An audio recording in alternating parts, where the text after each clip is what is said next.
우리 옆에 분들과 이렇게 인사했으면 좋겠습니다. 내일부터 부흥에서 큰 은혜 받읍시다.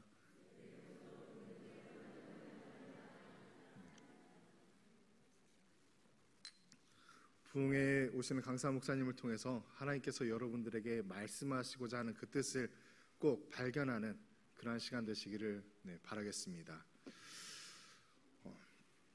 2년 전쯤에 제가 서울에 갔다가 동기 목사님을 만난 일이 있습니다. 이 목사님은 몸이 좋지 않아서 한 1년여 정도 사역을 내려놓았다가 다시 사역을 하기 위하여서 지인 목사님의 소개로 한 교회 목사님과 면접을 보게 되었고, 면접 후에 바로 저를 만나게 되었습니다. 서울 광화문 쪽에서 만나게 되었는데, 이 동기 목사님이 저를 만나자마자 해준 이야기가 하나 있습니다. 면접 보고 온 교회 담임 목사님께서 해주신 이야기인데, 무슨 이야기인고 하니 들어보니까 그 교회 담임 목사님과 딸이 나눴던 이야기라고 합니다. 하루는 딸이 아빠와 대화를 하다가 딸이 이렇게 이야기를 했습니다. 충격받지 마세요. 딸이 아빠에게 아빠, 죄송합니다. 아빠, 내가 볼 때 아빠는 진짜 허접하거든. 수백 명이 모이는 교회 담임 목사님입니다. 그리고 자신의 아빠인데 아빠에게 아빠가 허접하대요. 허접하다는 뜻 아시죠? 별 볼 일 없다라는 뜻이에요. 만약에 저희 딸이 이제 6학년에 올라가는데 저희 딸이 저한테 그랬다면, 그래 어디네 아빠 허접해서 좋겠다, 이제 저는 그랬을 것 같아요. 그런데 이 목사님, 그거를 받은 이 목사님도 참 대단하지만 자신의 아빠한테 이렇게 이야기한 딸도 참 대단한 것 같습니다. 근데 이 딸의 말이 여기서 끝이 아닙니다. 아빠, 내가 볼 때 아빠는 진짜 허접하거든. 근데 잘 돼. 반전이죠. 이 목사님의 대답이 더 대단합니다. 이 목사님께서, 그래, 네 말대로 아빠는 허접한 게 맞아. 그래서 나는 매일 하루도 빼놓지 않고 하나님한테 기도하는 게 있어. 하나님, 나를 긍휼히 여기소서. 하나님, 나를 불쌍히 여기소서. 자신의 아빠이자 수백 명이 매주 예배를 드리는 그 교회 담임 목사님에게 허접하다고 이야기하는 딸도 대단한데, 그 딸의 말에 화를 내는 것이 아니라 자신의 부족함을 인정하고 하나님의 긍휼을 구하는 모습, 이것이 바로 겸손의 모습이 아닐까 생각을 해봅니다. 오늘은 바로 이 겸손에 대해서 함께 말씀하고자 합니다. 여러분들은 겸손하면 어떠한 모습이, 어떠한 것들이 생각나십니까? 상대방을 인정하고 혹은 자신을 낮추는 모습, 대부분 이 정도 생각하지 않을까 생각이 듭니다. 사전에 보니까 겸손은 남을 존중하고 자기를 내세우지 않는 태도라고 합니다. 또한 자신의 부족함을 알고 자신보다 뛰어난 자들이 있음을 겸허하게 받아들이는 자세라고 사전에서 그렇게 이야기를 합니다. 그런데 이 겸손이라는 단어의 어원을 보면 재미있습니다. 겸손은 영어로 humility라고 합니다. 저는 콩글리시라서 발음이 좀 이상해도 이해해 주시길 바랍니다.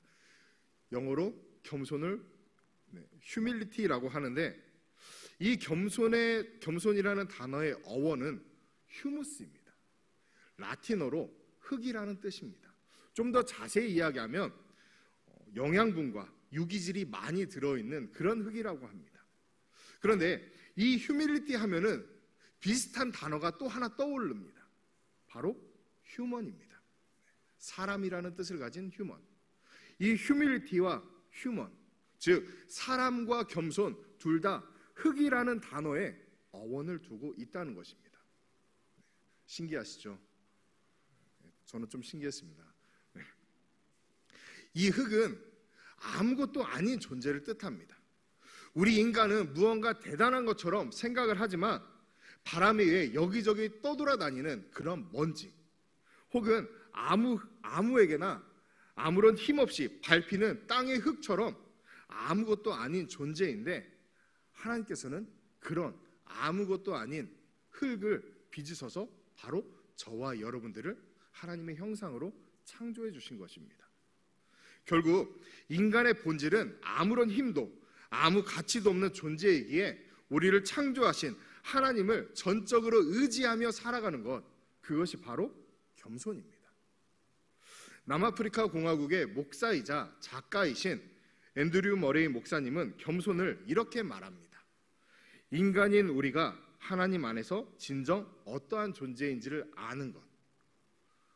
인간인 우리가 하나님 안에서 진정으로 어떠한 존재인지를 아는 것을 겸손이라고 말씀하였습니다.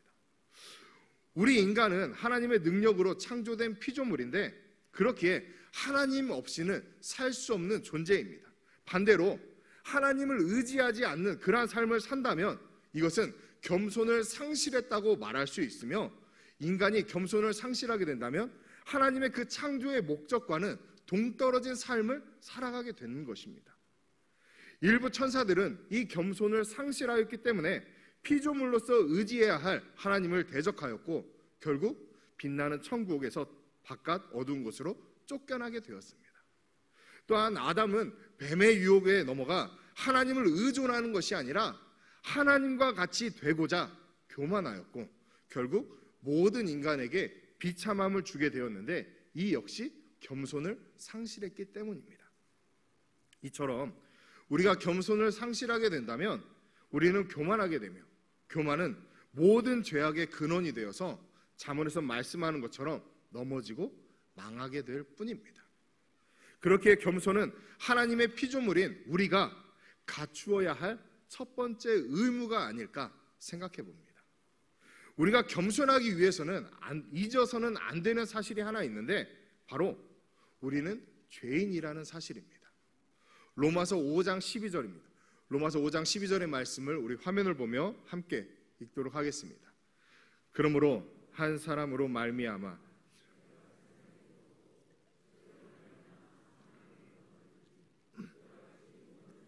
죄를 지었으므로 사망이 모든 사람에게 이르렀느니라.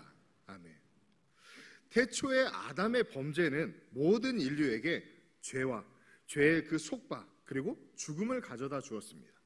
그러나 하나님은 독생자 예수 그리스도를 내어주시어 우리에 대한 당신의 사랑을 확증해 주시고 십자가의 은혜로 구원해 주셨습니다. 그리고 그 하나님의 긍휼하심을 입은 자가 되게 해 주셨습니다. 그렇기에 성도된 우리는 나는 죄인이라는 그 사실과 그리스도의 은혜를 확신하며 살아가야 합니다.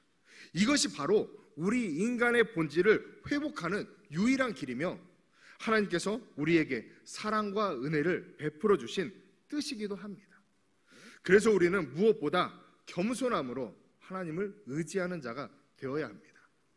오늘 본문 말씀에는 이렇게 말씀합니다. 내가 높고 거룩한 곳에 있으며 통회하고 마음이 겸손한 자와 함께 있나니 겸손한 자의 영을 소생시키며 통회하는 자의 마음을 소생시키려 함이라. 아멘. 여기서 말씀하는 통회하는 자와 겸손한 자는 서로 다른 사람을 이야기하는 것이 아닙니다. 통회한다라는 그 뜻은 완전히 부수고 파괴시켜서 가루로 만드는 것을 의미하는데, 통회하고 겸손한 자는 자신의 죄와 그 더러움을 깨달아 알고 하나님 앞에 나아가서 자복하며 회개하는 자를 말합니다.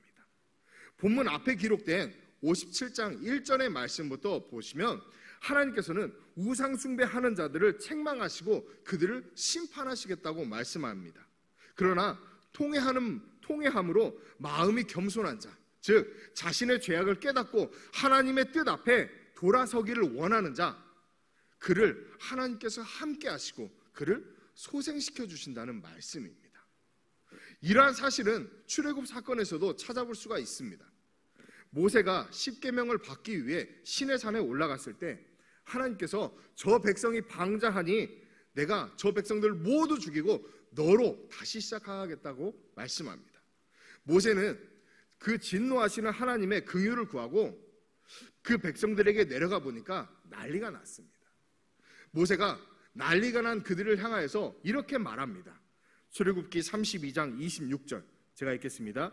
이에 모세가 집 문에 서서 이르되 누구든지 여호와의 편에 있는 자는 내게로 나아오라 하매 레위 자손이 다 모여 그에게로 가는지라.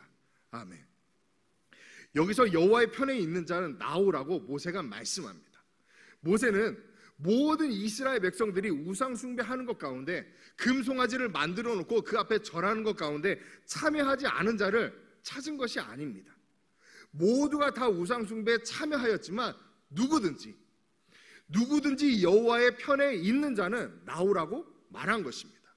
여기서 여호와의 편에 있는 자는 비록 우상 숭배에 참여하였지만 자신의 죄를 깨닫고 지금부터라도 여호와를 위하는 자, 그러한 자를 말하는 것인데, 이것은 당시 이스라엘 백성들에게는 선택과 결단을 요구하는 것이었습니다. 어떠한 선택과 결단인가? 이전에 자신의 완악한 모습들을 완전히 부수고 파괴시켜 가루로 만드는 것과 같은 그러한 결단. 그 결단으로 자신의 아들과 형제를 죽여야만 했지만 하나님의 뜻이기에 결단하며 나아오는 그러한 모습이 그들에게 있었던 것입니다. 이 사건을 계기로 모세 앞에 나아갔던 레위족의 운명이 완전히 180도 바뀌게 됩니다. 사실 이 레위 지파는 창세기 49장에 야곱이 그의 자녀들을 위하여서 마지막으로 기도해 줄 때 시므온과 함께 저주를 받은 그러한 지파입니다. 이스라엘 중에서 흩어버린다는 그 저주를 받은 지파인데, 그 저주의 기도대로 시므온은 출애굽 이후 2번의 인구조사에서 다른 지파들과 달리 첫 번째 인구조사와 비교해 봤을 때 두 번째 인구조사에는 그 인원이 반절로 감소하게 됩니다. 나중에 시므온이 땅을 분배받을 때에는 유다 지파 안에 있는 그 땅을 분배받게 되고, 그러다가 더 나중에는 유다 지파에 귀속되듯이 사라지게 됩니다. 그러나 이 레위 지파, 시므온과 동일하게 저주를 받았지만 이 레위 지파의 운명은 조금 다릅니다.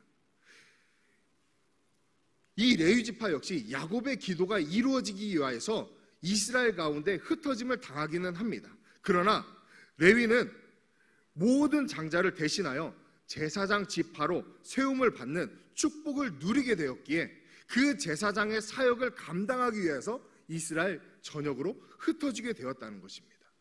마찬가지로 이스라엘의 모든 자가 우상 숭배를 하며 하나님을 멸시하였지만 지난날의 과오를 하나님 앞에 통회하는 그 겸손한 자, 하나님께서 그들과 함께 하시고 그들을 다시금 회복시키시겠다는 그 말씀이 바로 오늘 본문의 말씀입니다. 어떻게 회복시키시느냐? 높고 거룩한 곳에 계신 하나님께서 통회하고 겸손한 자가 있는 낮고 낮은 곳에 오셔서 함께 하시는 것입니다. 빌립보서 2장 6절에서 8절의 말씀을 우리 화면을 보며 함께 읽도록 하겠습니다. 그는 근본 하나님의 본체시나 오히려 자기를 비워 종의 형체를 가지사 사람들과 같이 되셨고 사람의 모양으로 나타나사 자기를 낮추시고 죽기까지 복종하셨으니 곧 십자가에 죽으심이라. 아멘. 하나님의 본체이신 예수님께서 죄인인 나를 위하여서, 나를 구원하시기 위하여서 이 땅 가운데 오셨습니다. 의로운 자를 위하여서 이 땅 가운데 오신 것이 아니라 죄인을 위하여서 오셨습니다. 자신의 연약함과 죄악됨을 인정하고 하나님 앞에 날마다 통회하며 나아가는 자, 즉 나는 무익한 자임을 고백하며 하나님의 그 긍휼하신 은혜를 구하는 겸손한 자에게 하나님 함께 하시고 소생시켜 주시겠다라는 그 말씀입니다. 그래서 우리는 더욱더 하나님 앞에 거하며 하나님 안에 거하며 겸손한 모습으로 서야 하는데, 무엇보다 나는 죄인이라는 사실, 죽을 수밖에 없는 죄인이라는 이 사실을 잊어서는 안 됩니다. 이것을 잊는 순간 우리는 교만하여 아담과 같이 타락한 천사가 되어 망하게 되는 것입니다. 그리고 우리는 본래 레위와 같이 저주받은 인생이었지만, 죽을 수밖에 없는 인생이었지만 예수 그리스도를 믿어 구속의 은혜를 입게 되었다라는 이 사실을 확신하며 하나님밖에 없다라는 그 심정으로 하나님을 의지하며 살아가야 하는 것입니다. 그것이 바로 겸손입니다.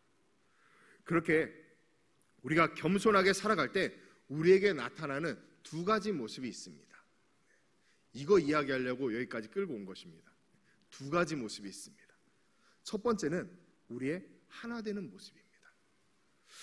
겸손한 사람은 나는 죽을 수밖에 없는 죄인이지만 하나님의 사랑과 은혜로 긍휼하심을 입었다라는 그 사실, 이것을 믿고 확신하기 때문에 다른 사람에 대하여서 열린 마음으로 받아들일 수가 있게 됩니다. 우리의 본성은 다른 사람을 판단하고 미워하고 시기하며 정죄하기에 앞서지만, 겸손한 사람은 나 또한 죄인이기에 그리스도의 은혜가 아니면 죽을 수밖에 없는 존재라는 것을 알기에 다른 지체를 향하여 참을 수 있습니다. 사랑할 수 있으며 용납할 수 있습니다. 바꿔 말하면 내가 죄인인데 감히 누구를 판단하겠느냐는 말입니다. 우리 에베소 4장 1절에서 3절의 말씀을 함께 화면을 보며 읽도록 하겠습니다. 그러므로 주 안에서 갇힌 내가 너희를 권하노니 너희가 부르심을 받은 일에 합당하게 행하여 모든 겸손과 온유로 하고 오래 참음으로 사랑 가운데서 서로 용납하고 평안에 매는 줄로 성령이 하나 되게 하신 것을 힘써 지키라. 아멘. 바울은 에베소 교회 성도들에게 너희가 부르심을 받은 일에 합당하게 행할 것을 권고합니다. 부르심을 받은 일에 합당하게 행하는 모습, 그것은 바로 모든 겸손과 온유함으로, 겸손함과 온유함이 바탕이 되어서 오래 참고 서로 용납하며 성령이 하나 되게 하신 것을 힘써 지키는 것입니다. 그것이 구원받은 자에게 요구되는 부르심에 합당하게 행하는 모습이며, 오늘 오전에 목사님께서 말씀하신 화평케 하는 자의 모습입니다. 그리고 서로 용납하고 하나 되는 모습은 삼위일체 하나님의 존재와 하나님의 그 사역 방식이기도 합니다. 사실 죄의 속성을 가진 우리는 아무리 같은 마음을 품으려고 해도 잘 되지 않습니다. 심지어 사랑으로 오래 참으려 하고, 저 사람을 사랑으로 오래 참고 용납하려고 해도 잘 되지 않습니다. 심지어 눈에 넣어도 아프지 않다라고 이야기를 하는 우리의 자녀들도 마음에 들지 않을 때가 너무나도 많이 있습니다. 그렇죠? 저만 그런 거 아니죠? 네. 그러나 하나님의 은혜로 구속함을 받은 우리는 하나님을 앙망하며 하나님과 다른 사람 사이에, 나와 다른 사람 사이에 하나님이 있음을 인식하고 하나님 앞에 모든 것을 아뢰는 그 온유함과 나는 죄인이며 하나님의 긍휼하심을 입을 그 사실을 확신하는 겸손함으로 다른 사람을 참고 사랑으로 용납하여 성령이 하나 되게 하신 것을 힘써 지킬 수 있는 자가 되는 것입니다. 그리하여 삼위일체 하나님께서 함께 존재하시고 함께 동역해 오신 것처럼 우리가 함께 연합하고 함께 동역하여서 하나님의 뜻에 합당한 모습으로 세워져 갈 수 있게 되는 것입니다. 그것이 하나님께서 당신의 형상으로 우리를 창조하신 이유이며 우리를 교회로 부르신 목적입니다. 우리가 함께 연합할 때, 함께 동역할 때 삼위일체 되시는 하나님을 우리의 삶으로 드러내게 되며 우리는 가장 행복하고 가장 복된 삶을 살 수 있게 되는 줄을 믿으시길 바랍니다. 두 번째는 예수 그리스도 안에서 자유함입니다. 요한복음 8장 36절입니다. 우리 함께 읽도록 하겠습니다. 그러므로 아들이 너희를 자유롭게 하면 너희가 참으로 자유로우리라. 아멘. 예수님은 자신이 은혜와 진리 되심을 선포하며 우리가 너무나도 잘 아는 말씀, 진리를 알지니 진리가 너희를 자유케 하리라 말씀합니다. 그런데 바리새인들은 예수님의 이 말씀을 듣고 그 말씀을 믿지도 못하고 오히려 대적합니다. 우리가 아브라함의 자손으로서 누구의 종이 된 적이 없는데 어찌 우리를 자유롭게 할 수 있느냐라는 그렇게 말하며 대적합니다. 이에 예수님께서 그들을 향하여 죄를 범하는 자마다 죄의 종이고 종은 영원히 거하지 못하나 아들은 영원히 거할 수 있기에 아들 되신 예수님만이 자유롭게 해줄 수 있다라고 말씀합니다.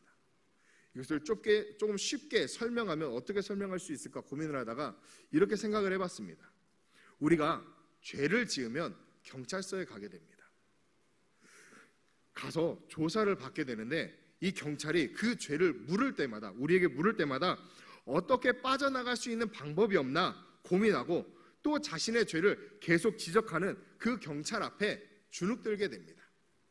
물론 돈 있는 사람들은 경찰이 와서 그 죄를 지적하기 전에 변호사 불러달라고, 변호사 오기 전에는 아무 말도 안 하겠다라고 우리가 드라마에서 보던 그런 말들을 하겠지만, 그럼에도 불구하고 그들 안에 죄와 죄책감이 사라지는 것은 아닙니다. 그런데 우리는 죄인입니다. 단 한 사람도 빼놓지 않고 모든 사람이 태어나면서부터 죄의 본성을 가지고 태어나는 죄인입니다. 태어나면서부터 죄인인 것도 억울한데, 하나님의 성령은 우리의 죄를 자꾸만 고발합니다. 찔리도록. 그런데 우리가 그 죄를 인정하면 세상은 비방과 죄값을 우리에게 요구하지만, 하나님 앞에 그 죄를 고백하고 회개하며 나아갈 때 아이러니하게도 우리는 주눅드는 것이 아니라 내 심령이 편안해지고 기쁨이 솟아나고 자유롭게 됩니다. 그렇지 않으신가요? 그렇지 않으신가요? 네. 우리가 하나님 앞에 회개하며 나아갈 때 더 답답하진 않으시죠? 막 주눅들거나 막 어디 쥐구멍을 찾거나 이러진 않잖아요. 우리가 하나님 앞에 우리의 부끄러움과 죄악된 모습을 회개하며 나아갈 때 우리는 그 안에서 하나님이 우리에게 주시는 그 평안을 누리며 자유함을 누릴 수 있게 되는 것입니다.